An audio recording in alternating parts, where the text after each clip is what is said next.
Saludos a todos, bienvenidos a esta clase que será de ósmosis y líquidos corporales.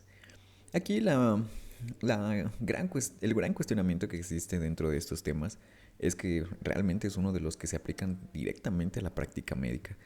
Al momento de que hacemos cálculos, al momento de que revisamos a un paciente en su estado hídrico, es de gran importancia establecer las relaciones que existen entre el balance de estos líquidos con la hemodinamia del paciente. Y más que la hemodinamia, el estado íntegro del paciente, porque bien, pueden estar normotensos con una buena frecuencia cardíaca perfundiendo, pero muchos de estos líquidos corporales que van a intervenir también tienen una responsabilidad al momento de llenar las funciones de los órganos. Entonces vamos a ver que este tema es relativamente sencillo, pero es una breve introducción a las patologías que nos van a abordar posteriormente en los demás temas. Y sobre todo, también es un tema muy aplicable y muy complejo que se aplica todo el tiempo en las prácticas, sobre todo quirúrgicas y de internamiento. Entonces, los líquidos corporales son una de las complexiones que tiene nuestro organismo y pues nada desvalorable, ¿eh? Tenemos que hasta el 80% de nuestro cuerpo es líquido. Entonces, desde ahí empezamos con que prácticamente somos agua y algunas células. Y de hecho las células están compuestas por agua. Aquí ponemos una analogía de cómo es que en una película pues nos comparan con una bolsa de agua y realmente pues sí, somos prácticamente agua. Si nos quitan el agua queda muy poca masa y si llegáramos a pesar 100 kilos, 30 solamente serían de células, el resto serían de agua, nos evaporaríamos. Entonces son composiciones muy complejas que a la vez nos hacen valorar como tal nuestra composición. El agua, de forma general, es un solvente universal en nuestro medio de vida, o sea, en nuestro planeta. Luego nos podremos dar cuenta de que hay algunos otros planetas que su funcionamiento no se basa en el agua, sino en otros líquidos. Pero el agua tiene muchas propiedades físicas muy extrañas, muy particulares y únicas que le permiten realizar pues, las características que estamos viendo. Facilita las interacciones moleculares, permite reacciones bioquímicas y por supuesto es un movimiento de vida para, para los organismos. Además de que dentro de las mismas células el componente acuoso es indispensable para que se realice un movimiento coordinado sin tanto gasto de energía. Hay que recordar que pues, el agua disminuye la fuerza de gravedad al momento de estar en el medio interno.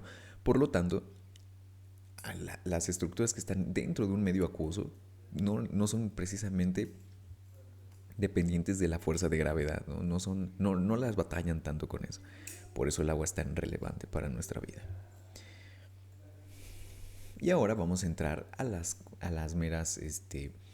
los meros conceptos. Tenemos que las concentraciones en una solución son muy importantes al momento de realizar soluciones, ¿sí? Entonces, las concentraciones que vamos a tener de diferentes componentes van a ser como tal los responsables de que podamos llevar a cabo nuestros procesos vitales. Y de aquí, esta regulación que se realiza en nuestro medio interno se realiza por parte del sistema nervioso central autónomo, que es el que está vigilando todo el tiempo las concentraciones de electrolitos o de agua propiamente dicha. Esto lo hacen con el fin de regular el estado hídrico precisamente, mediante la entrada de agua por parte de la vía oral o la salida en el caso de la orina. Y para esto pues se necesita un constante balance. De hecho, en el hospital ustedes van a realizar balances de líquidos y eso es lo que van a estar viendo. Cuánto ingresa, cuánto sale, cuál es la pérdida insensible, cuáles son eh, las necesidades basales. Entonces es importante tener en cuenta todo esto.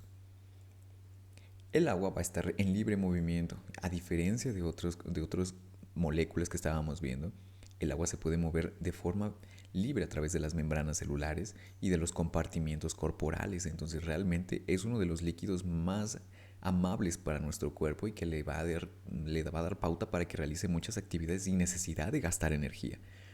La pérdida de agua va a aumentar la concentración de los solutos intracelulares y también interfiere con la función normal de las células. De ahí nuestro estado hídrico precisamente. La regulación de la concentración de los líquidos se va a realizar por medio de las bombas que estábamos viendo anteriormente y esto va a ser una concentración intra o extracelular con el fluido y el plasma. Entonces realmente toda esta agua siempre está en circulación en nuestro cuerpo, pero siempre va a haber una proporción determinada intra y extracelular. La ósmosis es un proceso por el cual el agua va a pasar pasivamente a través de una membrana semipermeable de un sitio de poca concentración, de un sitio de mucha concentración a uno de menor concentración. Y esto lo hace por una fuerza impulsora por la misma presión hidrostática, o en este caso, pues sí, hidrosmótica de la propia agua. Esta va a tener una molaridad de 55 milimoles por litro, y a pesar de que las células no van a tener agua pura, va a estar muy abundantemente constituida, ¿no? Lo que mencionábamos, 60% del volumen celular. Existe algo que se llama gradiente de presión osmótica, que es la diferencia de concentración de precisamente de componentes que va a hacer que se genere una diferencia, y esto es lo que va a llevar a un flujo. La conversión a la presión lo hace mediante un gradiente químico, que es lo que va a realizar como tal la generación de la presión, que va a ser una medida práctica del flujo de agua. ¿Sí? Entonces no va a ser otra cosa más que movimiento de agua.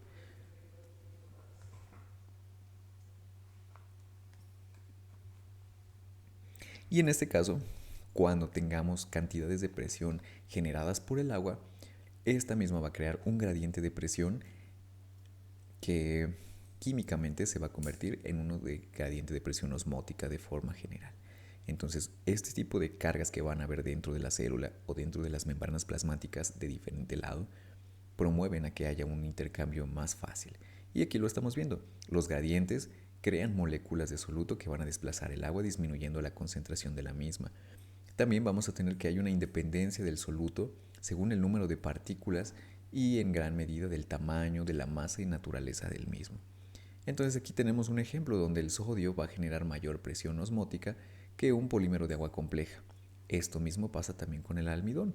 Entonces los iones de sodio generan mucho más presión que cualquier otras moléculas, y esto depende de qué? De sus características osmóticas. El cálculo de la presión osmótica lo podemos ver con esta fórmula, que se determina con las variables de la cantidad de partículas de agua, la cantidad de concentración del soluto, una constante universal de los gases y la temperatura absoluta. Y esto se va a medir en milímetros de mercurio. Lo que nos quiere decir esto es que la presión osmótica va a ser directamente proporcional a la temperatura, a la concentración y por supuesto al número de partículas.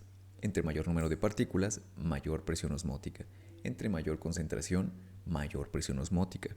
Entre mayor temperatura, mayor presión osmótica. Y esto se va a medir en presión por milímetros de mercurio. La medición de esta se realiza mediante una especie de baumanómetros que requiere la medición de forma directa. Actualmente, estos conceptos son difíciles de aplicar en un medio hospitalario. Lo que sí podemos ver, pues, es que la presión arterial está directamente relacionada con esta presión osmótica por las composiciones, pero hay otras presiones que juegan en el sistema cardiovascular que luego iremos hablando. La osmolaridad y la osmolalidad son temas, son conceptos muy parecidos fonéticamente, pero la osmolaridad es una medida de la habilidad del soluto para generar presión osmótica, mientras que la osmolalidad es una medida idéntica a la osmolaridad, pero va a utilizar la masa del agua como referencia, a diferencia de la osmolaridad, que va a utilizar la cantidad de partículas que se disuelven. Entonces realmente no hay mucha diferencia, salvo que osmolalidad va directamente a la presión que el agua realiza. Bien, por ejemplo, aquí podemos ver que 1 milimol por litro de glucosa nos da 1 miliosmol de presión. 1 milimol por litro de cloruro de sodio nos da aproximadamente 2 miliosmoles. Entonces lo que estamos viendo aquí es que diferentes cargas o diferentes moléculas nos van a dar mayor presión osmótica respectivamente. En el caso de la osmolalidad, esta no va a variar con la temperatura, cosa que, como vimos, la osmolaridad sí. Y la osmolalidad, al ser una constante un poco más estable, es la unidad a la que se prefiere realizar los cálculos en este ámbito físico. Un concepto relevante es la tonicidad, el cual mide el efecto de un soluto en un volumen celular. Este va a ser la expansión que las membranas pueden realizar por esa permeabilidad que tienen hasta que se puedan encoger o hinchar. Entonces, gracias a la tonicidad podemos incrementar o disminuir el volumen celular. ¿Y esto en qué va o cómo se va a afectar? Pues en qué tan concentrado esté esa solución respecto al interior celular, y de ahí los cambios que van a tratar de hacer el equilibrio. Hay solutos que no son permeables, que es precisamente lo que estábamos viendo de la tonicidad. Por ejemplo, en la solución isotónica, la que se utiliza normalmente en el hospital, la solución por ejemplo, de sacarosa coincide con la de líquido intracelular, mantendrá su volumen sin cambios. En el caso de una hipotónica, donde pues la sacarosa tiene 100 miliosmoles, es hipotónica, el agua pasa del líquido extracelular al intracelular y por lo tanto la célula incrementa su tamaño, se dematiza realmente. Y en una solución hipertónica, la sacarosa es de 500 miliosmoles y el agua va a salir de las células por ósmosis, causando que la célula se encoja. Entonces, como podemos ver, las células son directamente relacionadas con la cantidad de solutos, en este caso, de un lado a otro de la membrana, que es semipermeable. Y tiene que ver todo esto con la ósmosis. Esto es completamente pasivo, no es necesario que haya energía. Los solutos permeables, en este caso en la tonicidad, por ejemplo, va a ser la urea. Es una molécula pequeña que va a penetrar fácilmente la mayor parte de las células y van a ser transportadas. La sacarosa, 300 miliosmoles, y la urea de 300 miliosmoles tienen las mismas osmolalidades, sin embargo, no son isotónicas, son pues hipertónicas, lo que estábamos viendo. Y en la célula, cuando una célula se coloca en una solución de urea, esta va a atravesar la membrana y aumentar la osmolalidad del líquido intracelular. Y así la célula se va a empezar a hinchar.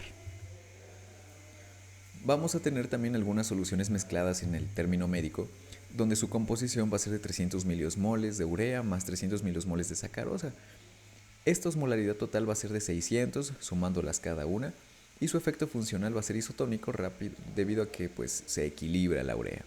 El resultado final puede ser el volumen celular, que va a permanecer sin cambios, o sea, las celulitas no van a tener ningún cambio. Existe también otro concepto que es el coeficiente de reflexión, que es una medida de la facilidad con la cual un soluto puede atravesar la membrana plasmática. Los valores típicos suelen aproximarse a 0 para un soluto permeable, como la urea precisamente, y los no permeables, como sacarosas y algunas proteínas plasmáticas, es igual a 1.0. Entonces, este coeficiente de reflexión nos indica la permeabilidad que va a tener la membrana hacia algunos solutos. El líquido intracelular y el extracelular van a estar altamente intercambiándose de componentes gracias a la membrana plasmática. Normalmente el centro de la membrana plasmática es hidrofóbico y las partes hidrofílicas están en las superiores. Entonces, ¿qué es lo que pasa aquí? Las moléculas de agua se van a desplazar entre las membranas de los fosfolípidos adyacentes y algunas otras se van a transportar con solutos de canales iónicos. La mayor parte de estas moléculas se les llama acuaporinas. La superficie de la membrana tiene grandes proteínas tetraméricas que forman canales específicos a través de la bicapa lipídica.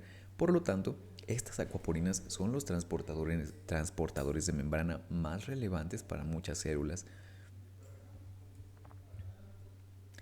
Estas acuaporinas tienen una particularidad, tienen factores que van a afectar al volumen celular, por ejemplo, los niveles de actividad metabólica, la absorción de nutrientes, la acumulación de productos metabólicos, cambios en la osmolaridad por cambios en los epitelios intestinales o renales. Se regulan mediante el aumento de volumen o la disminución de un volumen. Los mecanismos exactos pues todavía no se han definido bien, pero pues se teoriza que estas son los mecanismos de regulación del volumen celular. En el caso del aumento del volumen regulatorio, lo que lo va a estimular es el aumento de la osmolalidad del líquido extracelular. Con esto, la célula se va a purgar de agua por ósmosis y se va a encoger. A corto plazo se acumula sodio, cloro a través del aumento de sodio y hidrogeniones como intercambiador del sodio, potasio y cloro. como un contransportador, y con esto vamos a tener el aumento de la osmolalidad del líquido intracelular y el restablecimiento del volumen celular mediante la ósmosis. Y por otra parte tenemos una respuesta a largo plazo de esta misma regulación de volumen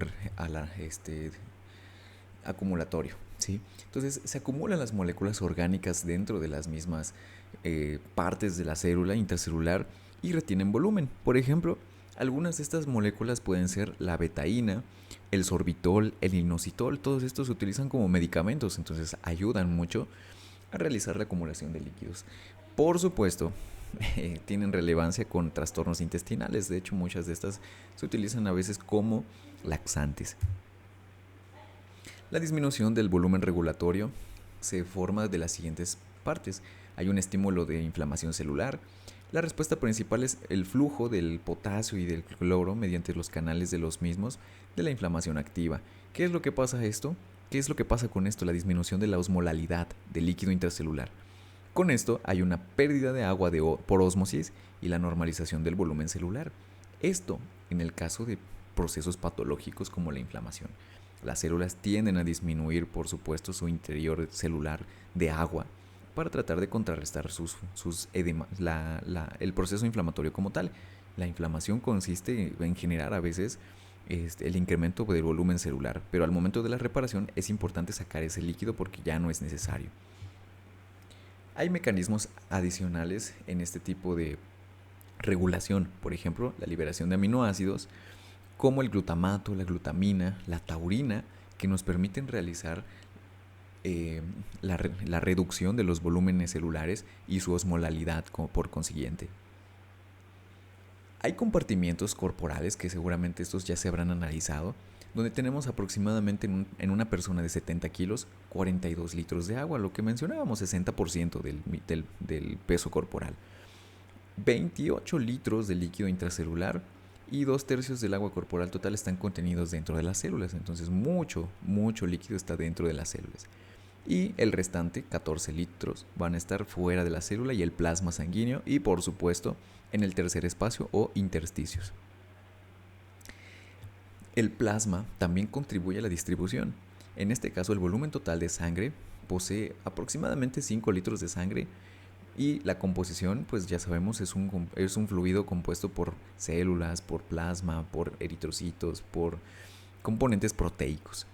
Las células sanguíneas son aproximadamente 1.5 litros del volumen total de la sangre y están comprendidos por muchas células sanguíneas, ¿no? El volumen del plasma se considera aproximadamente de 3.5 litros del volumen del líquido extracelular. Entonces, como podemos ver, realmente el plasma también tiene una porción importante, salvo que pasa desapercibido.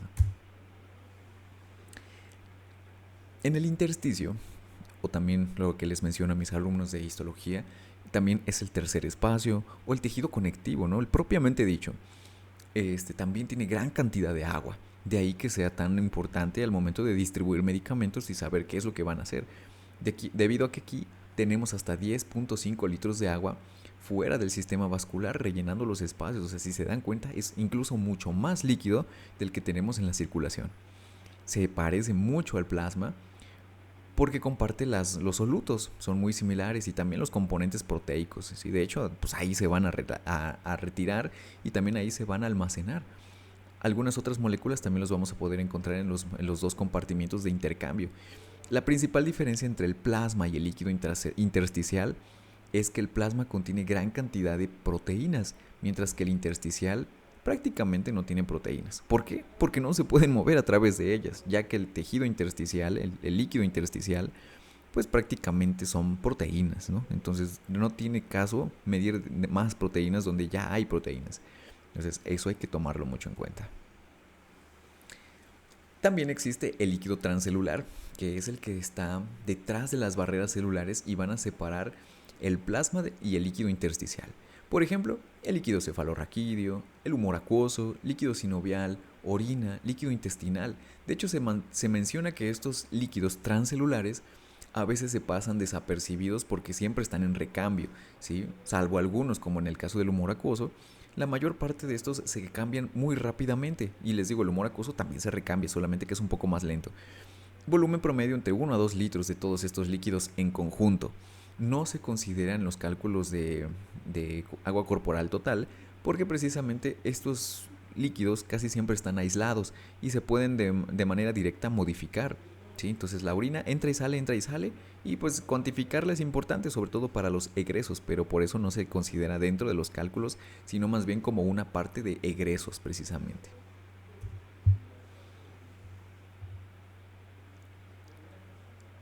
El agua normalmente se mueve a través de las membranas y esto va a crear compartimientos, pero cuando el cuerpo se pone en marcha con estos mecanismos que controlan el movimiento del agua, también se va a limitar el movimiento neto entre el líquido intracelular y extracelular y el plasma. ¿Para qué?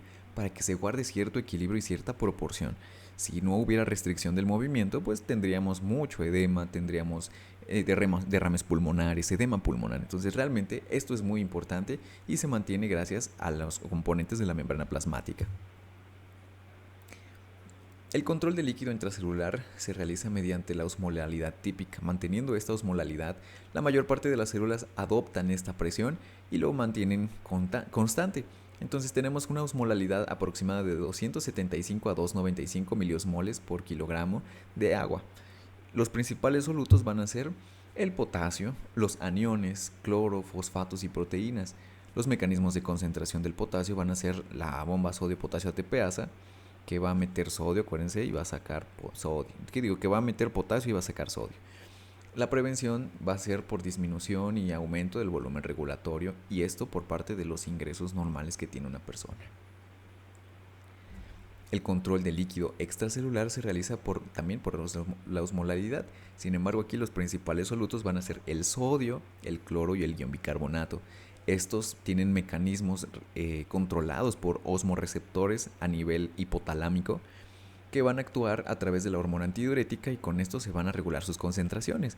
Sacamos sodio, sacamos cloro, sacamos bicarbonato. Esto va a ser también incluso relacionado con el reflejo de la sed para mantener precisamente el equilibrio hídrico. Ante la deshidratación, hay una sudoración excesiva, por ejemplo, por sudoración excesiva, por diarrea, dependiendo del agua corporal total que esté disminuida, van a aumentar los aumentos de osmolalidad del líquido extracelular. Con ello, los solutos se van a concentrar, va a haber salida de agua del líquido intracelular por ósmosis y va a haber activación de osmorreceptores que van a liberar hormona antidiurética por la hipófisis posterior. Esta va a aumentar la sed y va a aumentar el flujo que va a pasar por el epitelio renal. ¿Para qué? Pues para que no se pierda más cantidad de agua.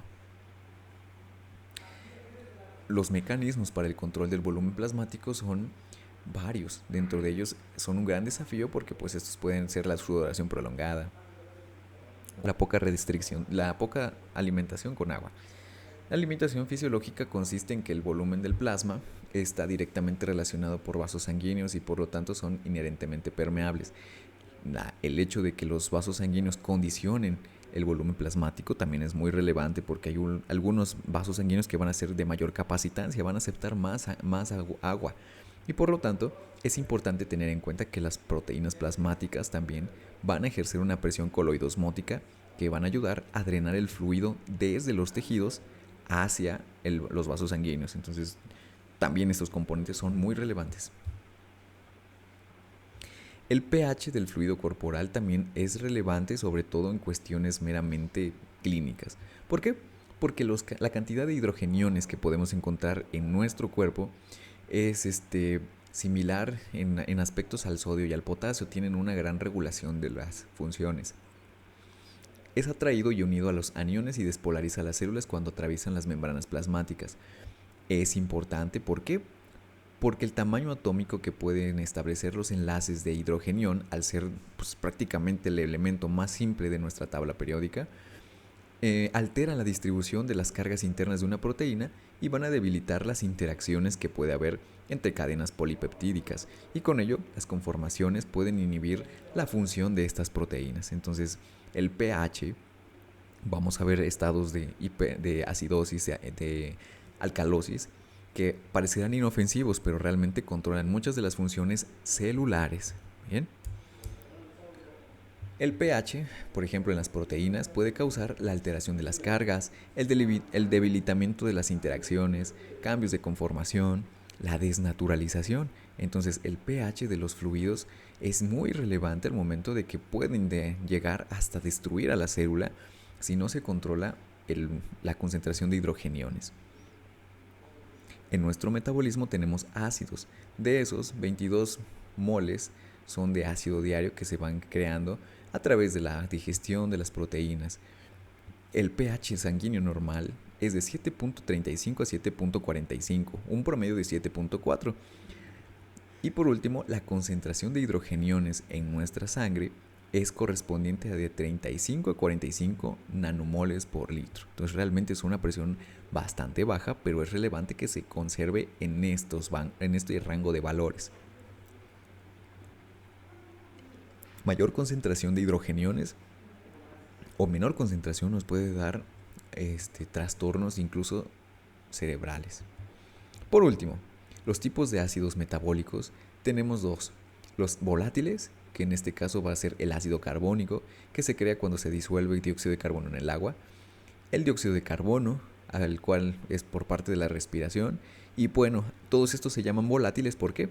Porque son liberados a la atmósfera una vez que se utilizan. Tenemos el otro lado, los no volátiles o fijos. Estos ácidos no pueden ser eliminados a través de los pulmones, como por ejemplo el ácido sulfúrico, el ácido nítrico, el ácido fosfórico. Y durante el catabolismo de los aminoácidos y compuestos de fosfatos se van a ir excretando poco a poco hacia la orina, o sea, prácticamente hacia otro medio. Los volátiles van al aire, los no volátiles van a términos físicos. Y con esto concluimos la clase de ósmosis y líquidos corporales. Si se dan cuenta, es una clase muy interesante en la cual no abarcamos como tal trastornos electrolíticos, vamos a verlos después, pero tiene una gran relevancia al mostrarnos que el agua es una de las estructuras vitales que son importantes para nuestro proceso de supervivencia. Y justamente de ahí, al aplicarlo en la clínica, los electrolitos son cruciales para la función celular. Si todos estos pueden llevar a cabo funciones a nivel de plasma, a nivel de núcleo, a nivel de mitocondrias incluso, y con esto podemos tener una idea más clara de cómo es que el medio interno puede afectar al cuerpo entero. Gracias por su atención, nos vemos en la siguiente clase.